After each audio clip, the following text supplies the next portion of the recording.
Yeah, thank you all for joining on this Saturday morning. இன்னைக்கு உன்னோட topic என்ன அப்படின்னு பார்த்தீங்கன்னா wealth creation versus wealth preservation, where you should focus no. So ஆக்சுவலாக ஏன் இந்த டாபிக் அப்படின்னு பார்த்தீங்கன்னா, நிறைய பேர் வந்து நம்ம ஏதோ ஒரே ஒரு இதில் வந்துட்டு ஃபோக்கஸ் பண்ணால் போதும் அப்படின்னு இருக்காங்க. லைக் லைக் ரொம்ப அக்ரெசிவாக வெல்த் கிரியேட் பண்ணலாம் அப்படின்னு சில பேர் ஒரு இன்வெஸ்ட்மெண்ட் மைண்ட் செட்டில் இருக்காங்க. சில பேர் லைக் நான் ரொம்ப பணமே லூஸ் பண்ணிடக்கூடாது, லைக் எனக்கு க்ரோத்தும் ரொம்ப கம்மியாக இருந்தால் ஓகே அப்படின்னு ரொம்ப கன்சர்வேட்டிவாக ட்ரெடிஷ்னல் இன்வெஸ்ட்மெண்ட் சைடில் இருக்கிற ஒருத்தங்க. ஸோ இந்த ரெண்டு எக்ஸ்ட்ரீமில் இருக்கிறவங்கள லைக் ஓரளவுக்கு மிடில் கொண்டு வந்து லைக் பேலன்ஸ்டாக எப்படி ரெண்டுமே எப்படி அவங்க ஹேண்டில் பண்ணால் இன்னும் பெட்டராக அவங்களோட ஃபினான்சியல் ஜேர்னி இருக்கும் அப்படிங்கிறதுக்காக தான் இந்த webinar actually. So where you should focus no அப்படிங்கிற கொஸ்டினுக்கு என்ன ஆன்சர்னு பார்த்தீங்கன்னா போத். ஸோ எப்பவுமே நீங்கள் இந்த ரெண்டுத்தையுமே ஈக்குவலாக தான் பார்த்தாகணும். பட் ஒரு மார்க்கெட் ஃபேஸில் நீங்கள் ஏதாவது ஒன்றை நீங்கள் ப்ரையாரிட்டைஸ் பண்ணலாம். ஸோ ஃபார் எக்ஸாம்பிள் ஒரு நல்ல ஒரு மார்க்கெட் ரேலி அப்போ நீங்கள் வெல்த் கிரியேஷன் சைட் மோர் ஓரியன்டாக இருந்தீங்கன்னா அதுதான் கரெக்டான அப்ரோச். பட் மார்க்கெட் ரொம்ப ஓவர் வேல்யூஷன் ஆகிட்டு இருக்கும் போது ஆக்சுவலாக நீங்கள் ப்ராஃபிட் புக் பண்ணி அந்த ப்ராஃபிட்டை ரியலைஸ் பண்ணி ப்ரிசர்வ் பண்ணுறது தான் கரெக்டான மெத்தடாக இருக்கும். அதே சமயத்தில் ஒரு மார்க்கெட் பாட்டம்ல நீங்கள் அக்ரெசிவாக ப்ரிசர்வ் பண்ணி வச்சிருக்க வெல்த்தை நீங்கள் திருப்பி ஈக்விட்டியில திருப்பி இன்வெஸ்ட் பண்ணணும். ஸோ தட் லைக் நீங்கள் இன்னும் அதிகமான வெல்த் கிரியேட் பண்ணலாம். ஸோ இது ஒரு சைக்கிள் மாதிரி தான் ஆக்சுவலாக. நீங்கள் வெல்த் இன்னும் எப்படி மோர் வெல்த் கிரியேட் பண்ணலாம் அப்படின்னு பார்க்குறீங்க. ஸோ இது ஒரு சைக்கிள் மாதிரி அப்படின்னு லைக் ஈக்விட்டி இன்வெஸ்ட்மெண்ட் பண்ணி ப்ராப்பராக ரிஸ்க் மேனேஜ்மெண்ட் பண்ணுறவங்களுக்கு இந்த அப்ரோச் லாங் டேர்மில் சூட்டபிளாக இருக்கு. அண்ட் ஒரு இந்த அப்ரோச்சை ஃபாலோ பண்ணி லைக் ஒரு ஈகோசிஸ்டம், ஒரு அசெட் கிளாஸ் ஈகோசிஸ்டம் மாதிரி பில்ட் பண்ணுவோம். ஸோ தட் லைக் நீங்கள் இன்வெஸ்ட் பண்ணுறீங்க, சேவ் பண்ணி இன்வெஸ்ட் பண்ணுறீங்க, அண்ட் அதை லைக் ப்ராப்பராக யூட்டிலைஸ் பண்ணி you create more assets in more asset class. So இதுதான் அந்த ஈகோசிஸ்டம். ஸோ வெல்த் கிரியேஷன் என்ன? ஸோ ப்ராப்பராக நம்ம சேவிங்ஸ் பண்ணுறோம். ஸோ சேவிங்ஸ் மட்டும் கண்டிப்பாக அது வந்து வெல்த்தாக மாறிடாது. பிகாஸ் நமக்கு இன்ஃப்ளேஷன் வந்து லைக் நம்மளோட சேவிங்ஸை வந்து எரோட் பண்ணிடும். அண்ட் சேவ் பண்ணுற அமௌண்ட்டை வந்து பெட்டராக யூட்டிலைஸ் பண்ணுறோம். அதை எப்படி யூட்டிலைஸ் பண்ணுறதுன்னா, நம்ம ஓரளவுக்கு சில இன்வெஸ்ட்மெண்ட் வெஹிக்கிள்ஸில் இன்வெஸ்ட் பண்ணலாம். ஸோ அதுதான் வந்து அப்படிதான் வெல்த் கிரியேட் பண்ணுறது ஆக்சுவலாக. ஸோ இந்த வெல்த் கிரியேஷனுக்கு உண்டான இன்வெஸ்ட்மெண்ட் வெஹிக்கிள்ஸ் டூல்ஸ் நிறையா இருக்குது. ஸோ ஃபார் எக்ஸாம்பிள் ஈக்விட்டி சைடில் ஏன் நம்ம எடுக்கிறோம், ஈக்விட்டி பற்றி ஏன் சொல்கிறோன்னா, ஈக்விட்டியை பொறுத்த வரைக்கும் பெட்டராக ட்ரெடிஷ்னல் இன்வெஸ்ட்மெண்ட்ஸை விட பெட்டராக ரிட்டர்ன்ஸ் கொடுக்க முடியுது லாங் டேர்மாக அசோசியேட் ஆகி அந்த அசெட் கிளாஸோட இருந்தீங்க அப்படின்னு. ஸோ இன்வெஸ்ட்மெண்ட் வெஹிக்கிள்ஸ் டூல்ஸ் பொறுத்த வரைக்கும் நீங்கள் மியூச்சுவல் ஃபண்ட்ஸ் பண்ணலாம், இண்டெக்ஸ் டைரக்ட் ஈக்விட்டியும் பண்ணலாம். So wealth preservation. So wealth ப்ரிசர்வேஷன்னா லைக் நீங்கள் பணம் பண்ணதை எப்படி சேஃபாக ப்ரொடெக்ட் பண்ணிக்கிட்டீங்க, எவ்வளோ மல்டி பேக்கராக இருந்தாலும் அப்போ நீங்கள் ஆக்சுவலாக ரியலைஸ் பண்ணி புக் பண்ணி வெளியே வந்தீங்கன்னா திருப்பி நீங்கள் மார்க்கெட்டுக்கே கொடுத்துற மாதிரி ஆயிடும். மார்க்கெட் திருப்பி கீழே போகும்போது நீங்கள் செல் பண்ண மாதிரி இருந்தீங்க. ஸோ அதை ப்ரிசர்வ் பண்ணி ஸோ வெல்த் ப்ரிசர்வேஷனுக்கு உண்டான டூல்ஸ் அப்படின்னு பார்த்தீங்கன்னா வந்து எஃப்டி சார். எங்கள் யாருக்குமே தெரியாது gold mutual funds gold price இவ்வளோ ஹையாக ஏற போகுது அப்படின்னு. நாங்கள் வந்து என்ன ஒரு கண்ணோட்டத்தில் பார்த்து பண்ணோம்னா, மார்க்கெட் ரிஸ்க் ஆக்சுவலாக இன்க்ரீஸ் ஆகிட்டே போயிட்டே இருக்கு. அதனால வந்து ஒரு போர்ஷன் ஆஃப் இது வந்து நாங்கள் டைவர்சிஃபை பண்ணோம், சேஃப்கார்ட் பண்ணோம், ஒரு ஹெட்ஜ் மாதிரி தான் நாங்கள் பண்ணோம். பட் ஸ்டில் அந்த இப்போ இருக்கிற ஒரு லாஸ்ட் 3 இயர்ஸாகவே 2022 வந்து அந்த ஜியோ பொலிட்டிக்கல் டென்ஷனுங்கிறது அக்ராஸ் த குளோப் போயிட்டு இருக்கு. ஸோ அதுதான் one of the main reasons for gold to rally. So gold வந்து ஆக்சுவலாக வந்து ஒரு டைவர்சிஃபைங் ஒரு வெல்த் ப்ரிசர்வேஷன் அசெட் கிளாஸாக தான் இருக்குது. பட் லாஸ்ட் 2 இயர்ஸ் அதுவே ஒரு வெல்த் கிரியேஷன் அசெட்டாக மாறி இருக்கு. பட் இது எவ்வளோ நாள் தொடரும் அப்படின்னு தெரியாது. பட் அதனால தான் நாங்களுமே ஆக்சுவலாக இப்போ கோல்டு எதுவுமே வாங்குறது இல்லை. முடிஞ்ச அளவுக்கு ஆக்சுவலாக லாங் டேர்ம், அதாவது 2 இயர்ஸ் மேலே முன்னாடி வாங்கின கிளைண்ட்ஸ்க்குலாம் கொஞ்சம் எக்ஸிட் பண்ணிட்டு தான் இருக்கும். பட் ஸ்டில் ஒரு டீசென்ட் ஸ்மால் போர்ஷன் வந்து நாங்கள் கோல்டில் வச்சுட்டு தான் இருக்கோம் for diversification. And real estate நான் சொன்ன மாதிரி ஒரு ecosystem, asset class ecosystem build பண்ணுறீங்க அப்படின்னா நீங்கள் வந்து ஆப்வியஸாக ரியலைஸ் பண்ணுற ப்ராஃபிட் எடுத்து லைக் உங்களோட ஸ்டாண்டர்ட் ஆஃப் லிவிங் பெட்டராக இன்க்ரீஸ் பண்ணலாம். ஸோ அதில் real estate one of the significant portion of overall நெட்ஒர்த்தாகவும் இருக்கலாம்.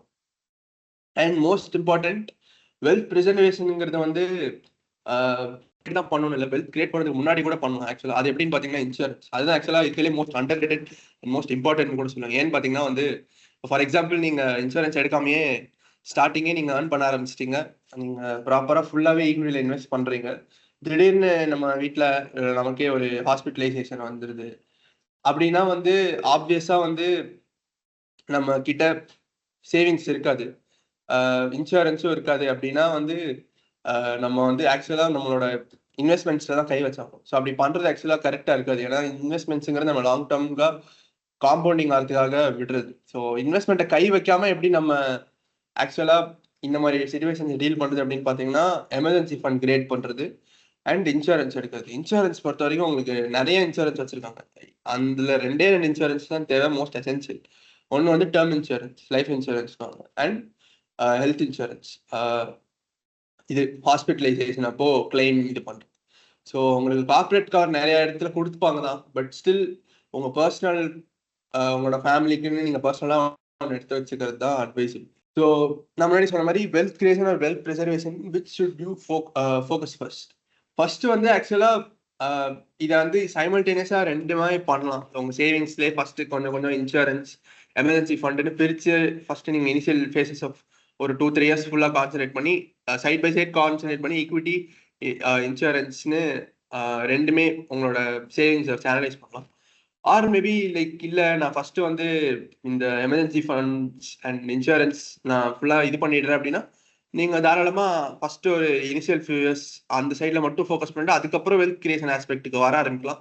இல்லை 2மே சைமல்டேனியஸாக பண்ணலாம் ஆக்சுவலாக. பட் வெல்த் ப்ரிசர்வேஷன் ரொம்ப நீங்கள் ரிஸ்க் அவர்ஸ்ட் பர்சனாக இருந்தீங்கன்னா wealth preservation would be first. So இன்னொரு இது மார்க்கெட்டில் ரொம்ப அதிகமாக பேசுகிற இது என்னன்னா நீங்கள் இன்சூரன்ஸும் ஈக்விட்டியும் ஒன்றாவே பண்ணலாம் சில ப்ராடக்ட்ஸ் இருக்கு அப்படின்னு நிறைய இன்சூரன்ஸ் ஏஜென்ட்ஸ் நம்ம கிட்ட இந்த யூலிப் பாலிசியை தலையில் கட்டிட்டு போயிடுவாங்க.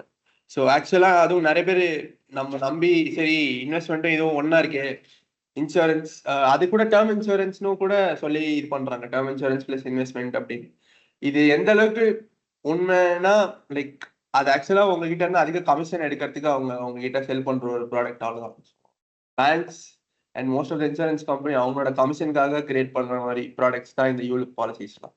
ஏன்னு பாத்தீங்கன்னா நீங்க ஒரு 1 lakh போடுறீங்க அப்படின்னா அதுல ஆக்சுவலா 90,000 தான் போய் இன்வெஸ்டே ஆகும். 10,000 அவங்க ஆக்சுவலா சார்ஜஸ்ன்னு எடுத்துப்பாங்க ஆக்சுவலா ப்ரீமியம் மாதிரி. ஸோ அதனால ஆக்சுவலாக நீங்கள் உங்களோட இதுவே -10% தான் ஆரம்பிக்குது. ஸோ அதனால இந்த மாதிரி பாலிசிஸை வந்து நீங்கள் எடுக்கவே வேணாம்.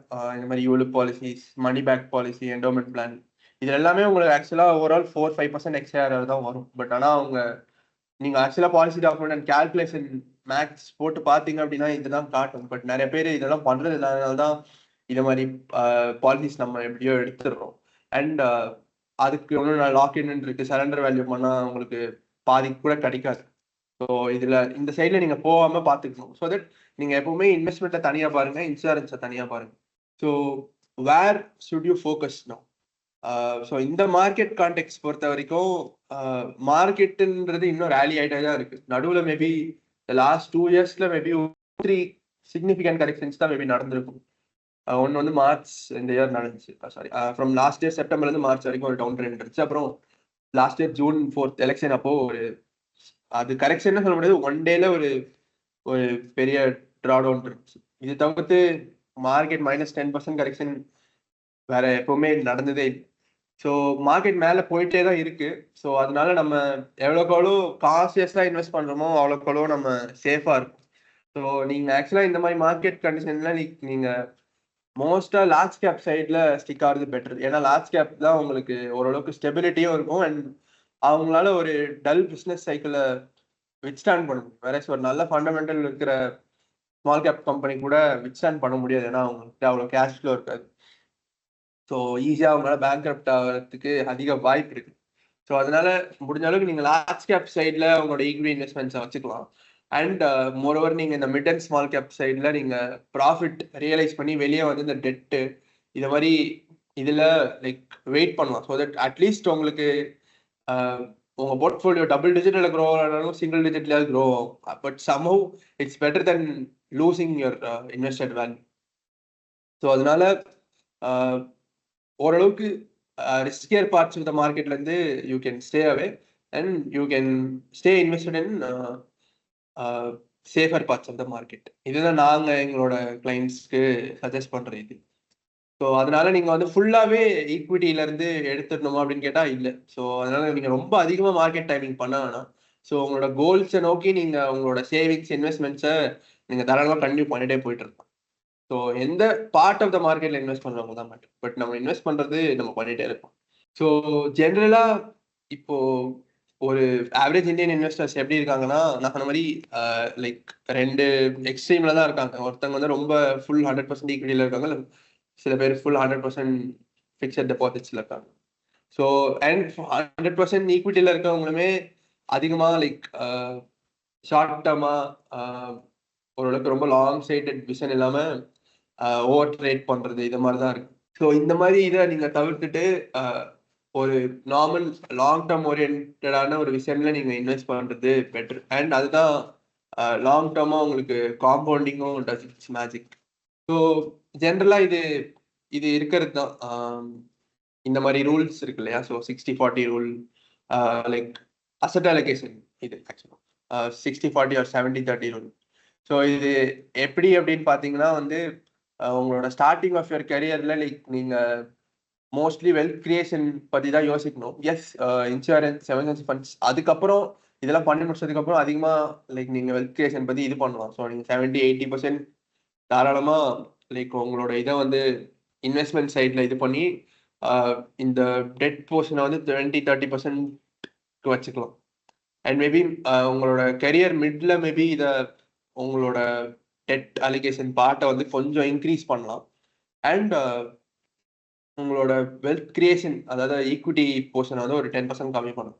ஓவர் பீரியட் ஆஃப் டைம் நீங்கள் ரிட்டையர்மெண்ட் க்ளோஸ் ஆக கொஞ்சம் இந்த டெட் காம்பனண்ட்டை இன்க்ரீஸ் பண்ணிக்கலாம். ஏன்னா இப்போ நீங்கள் ஆக்சுவலாக ரொம்ப கஷ்டப்பட்டு ஒரு 20-30 இயர்ஸ் இன்வெஸ்ட் பண்ணியிருப்பீங்க. ஸோ அதில் ஒரு 10% மார்க்கெட் கரெக்ஷன் நடந்தால் கூட ஆல்மோஸ்ட் நீங்கள் அது ஒரு 5 இயர்ஸ் இன்வெஸ்ட் பண்ண அமௌண்ட்டுக்கு நிகராக வரும் ஆக்சுவலி. ஸோ அந்த அளவுக்கு வாலட்டிலிட்டி நம்மளால தாங்க முடியுமான்னு கேட்டால் உங்களால் முடியும்னா நீங்கள் ஈக்விட்டி இன்வெஸ்ட்மெண்ட் வச்சுக்கலாம். பட் உங்களோட டெட் காம்பனண்ட்டும் சிக்னிஃபிகன்ட் % ஹையா இருக்கணும். அதுதான் இது கரெக்டான அப்ரோச். ஸோ இந்த 2025 இப்போ இருக்கிற மார்க்கெட் ஃபேஸ்க்கு நம்ம என்ன பண்ணலாம்? ஸோ நீங்க எஸ்ஐபிஸ் தாராளமாக கண்டினியூ பண்ணலாம். மேபி எந்த ஃபண்ட்ல பண்றீங்க அப்படின்னு பார்க்கணும். ஸோ ஃபார் எக்ஸாம்பிள் நீங்க மார்க்கெட் ஹையா இருக்கு அப்படின்னா நீங்க ஸ்மால் கேப்ல பண்றேன் அப்படின்னா ஸ்மால் கேப்பை கட் பண்ணிட்டு நீங்க லார்ஜ் கேப்ல மூவ் பண்ணிக்கலாம். பட் அந்த சேவிங்ஸ் இதை வந்து நீங்க ஸ்டாப் பண்ணாது ஜஸ்ட் பிகாஸ் மார்க்கெட் ஹைல இருக்கு அப்படின்னு. பிகாஸ் உங்களுக்கு இண்டெக்ஸ் தான் ஹையா இருக்கு ஆக்சுவலா. பட் பாத்தீங்கன்னா ஆக்சுவலா இண்டெக்ஸ்ல உள்ள stocks almost 2/3 of the stocks actually 15-2 weeks high இந்த லாஸ்ட் இயர்ல இருந்து ஆக்சுவலா -10-15% தான் இறங்கி இருக்கு ஆக்சுவலா. ஸோ அதனால நீங்க வந்து ஓரளவுக்கு safer cheaper parts of the மார்க்கெட்ல உங்களோட எஸ்ஐபிஸ் இன்வெஸ்ட்மெண்ட்ஸை சேனலைஸ் பண்ணலாம். அண்ட் நான் சொன்ன மாதிரி தாராளமா ஒரு 10%, 5% கோல்ட் சில்வர் அலோகேஷன் வச்சுக்கலாம். அண்ட் இப்போ கூட லைக் புதுசா வாங்க வேணாம், பட் நீங்க வச்சிருந்தீங்கன்னா போர்ஷன் கம்மி பண்ணிட்டு 10% ஓவரால் கோல்ட் சில்வர் எக்ஸ்போசர் வச்சுக்கலாம். அண்ட் 10-20% டெட்லையுமே நீங்க வச்சுக்கலாம். அண்ட் உங்களோட மிட் அண்ட் ஸ்மால் கேப் ஸ்டாக்ஸை நீங்க கட் பண்ணிட்டு இதுக்கப்புறம் எப்படி மார்க்கெட் போதோ நீங்க எவ்ரி குவார்டரோ ஒரு செமி ஆனுவலி ஒரு இயர்லி ரிவ்யூ பண்ணி ரீபேலன்ஸ் பண்ணலாம். So common mistakes to avoid, நான் சொன்ன மாதிரி எஸ்ஐபி நீங்க ஸ்டாப் பண்ண வேணாம். அதே மாதிரி எமர்ஜென்சி ஃபண்ட் இல்லாம இருந்தீங்க அப்படின்னா உங்களுக்கு ஒரு சிக்கலான சுச்சுவேஷன் அப்போ நம்ம ஈக்விட்டி டச் பண்ணுற மாதிரி இருக்கும். அது பண்ணாம பார்த்துக்கோங்க. அண்ட் ஓவர் ட்ரேடிங், இந்த மாதிரி மார்க்கெட் டைம் பண்றது யாராலுமே பண்ண முடியாது. மார்க்கெட் டைம் பண்றது அப்படிங்கிறது பிகாஸ் பாட்டம், எக்ஸாக்ட் பாட்டம்னு யாருக்குமே தெரியாது. ஓரளவுக்கு நம்ம கொஞ்சம் கொஞ்சமா இறங்க இறங்க நம்ம வாங்கி ஆவரேஜ் பண்றது தான் like even most best investors do. And அதிகமா ட்ரேட் பண்ணோம்னா நமக்கு இப்போ இருக்கிற டாக்ஸேஷன்ல லைக் அவ்வளோ ஈவன் ப்ராஃபிட் பண்ணாலுமே ஆக்சுவலா வந்து நம்மளோட இது ஆஃப்டர் டாக்ஸஸ் ரொம்ப கம்மியாக தான் இருக்கு. அண்ட் ட்ரேடிங் லைக் வியர் ஜென்ரலா நம்ம இந்தியன் மார்க்கெட்ஸ்ல வால்யூம் அதிகமா இருக்கு. So even foreign institutional investors are investing billions. And நம்ம பெரிய பெரிய இன்ஸ்டிடியூஷன்ஸோட தான் ட்ரேட் பண்ணுவோங்கிறத நீங்க மைண்ட்ல வச்சு ப்ராப்பரா பண்ணணும், ரிஸ்க் மேனேஜ்மெண்ட் ஃபாலோ பண்ணி. ஸோ அவ்வளோ எஃபர்ட் நீங்க அதுக்கு ஒர்த்தான்னு கேட்டா லைக் டெஃபினட்டா இல்லை தான். ஸோ அதுக்கு நீங்க ப்ராப்பரா உங்களோட ஒர்க்ல ஃபோக்கஸ் பண்ணிட்டு உங்களோட இன்வெஸ்ட்மெண்ட்ஸை லாங் டேர்முக்கு ரொம்ப அவ்வளோ இது பண்ணாம காம்ப்ளிகேட் பண்ணாம நீங்க சிம்பிளாவே இன்வெஸ்ட் பண்ணிட்டு போகலாங்கிறது எங்களோட சஜஷனா இருக்கும். அண்ட் ஜெனரலா நான் சொன்ன மாதிரி சில பேர் ரொம்ப ஓவர் ஆஃப் வெல்த் கிரியேஷன் ஆஸ்பெக்ட்ல ஃபோக்கஸ் பண்றாங்க. வெல்த் ப்ரிசர்வேஷன், அதர் ஃபினான்சியல் ஆஸ்பெக்ட்ஸை இக்னோர் பண்ணிட்டு, சில பேர் வந்து வெல்த் க்ரோ பண்ண அவ்வளோ அவசியம் இல்லாம வெல்த் ப்ரிசர்வ் மட்டும் பண்ணணும் அப்படின்னு ரொம்ப ரிஸ்க் எடுக்காம ரொம்ப ஒரு மாதிரி கன்சர்வேட்டிவ் ஓல்ட் ட்ரெடிஷனல் இன்வெஸ்ட்மெண்ட்ஸ்ல இருக்காங்க. ஸோ இது ரெண்டு எக்ஸ்ட்ரீம்ல இருக்கவங்க கொஞ்சம் இப்படி மிடில் கொண்டு வரணுங்கிறதுக்காக தான் இந்த வெபினாரே ஆக்சுவலி. ஸோ ஃபைனல் இதுல என்ன டேக்அவே அப்படின்னு பார்த்தீங்கன்னா வந்து லைக் ரெண்டுமே ஆக்சுவலாக இம்பார்ட்டன்ட் தான். ஸோ ரெண்டுமே நம்ம எப்படி பேலன்ஸ் பண்ணுறோம், எந்தெந்த மார்க்கெட் ஃபேஸில் எந்த இதுக்கு அதிக ப்ரையாரிட்டி கொடுக்குறோம் அப்படிங்கிறது தான் மேஜர் இது. ஸோ நம்ம வெல்த்தை க்ரோ பண்ணுறோம், அதே சமயத்தில் ப்ராப்பராக ரிஸ்க் மேனேஜ்மெண்ட் பண்ணி இது பண்ணுறோம். ஸோ நம்ம அதிக ரிஸ்க் எடுத்தோம் அப்படின்னா நம்மளோட போர்ட்ஃபோலியோ வேல்யூ 100ல இருக்குது, மார்க்கெட் டைரக்ஷனாக 40ல இருக்குது, 40 போயிடும் மேபி. அங்கேருந்து நம்ம லைக் கரெக்டான அக்ரெசிவ் இன்வெஸ்ட்மெண்ட் பண்ணீங்கன்னா மேபி திருப்பி 100 to 40ல இறங்கிட்டு 400 கூட போகும் ஆக்சுவலாக. பட் ஸ்டில் லைக் எல்லாராலையும் அந்த 100 to 40 வந்ததுக்கு அப்புறம் அந்த ட்ராடவுனை தாங்கிக்க முடியுமா, அதுக்கப்புறம் மார்க்கெட்ல இருக்க முடியுமா, அதுல இருந்து லைக் திருப்பி மீண்டு வர முடியுமானா எல்லாரும் அவங்களோட டே டு டே லைஃப்ல அது டெஃபினட்டா முடியாது. பாதி பேர் அதுல அங்க இருந்து இதுக்கப்புறம் இன்வெஸ்ட்மெண்ட்டே வேணாம் அப்படின்னு போயிடுவாங்க. ஸோ அதனாலதான் வந்து லைக் நம்ம ப்ராப்பரா வாலட்டிலிட்டி இல்லாம டீசெண்டா ஸ்மூத்தா இந்த ஜேர்னி போகணும் அப்படிங்கிறதுக்காக தான் இந்த சஜஷன் ஆக்சுவலி. ஸோ ரெண்டுமே கோஎக்ஸிஸ்ட் ஆகணும்.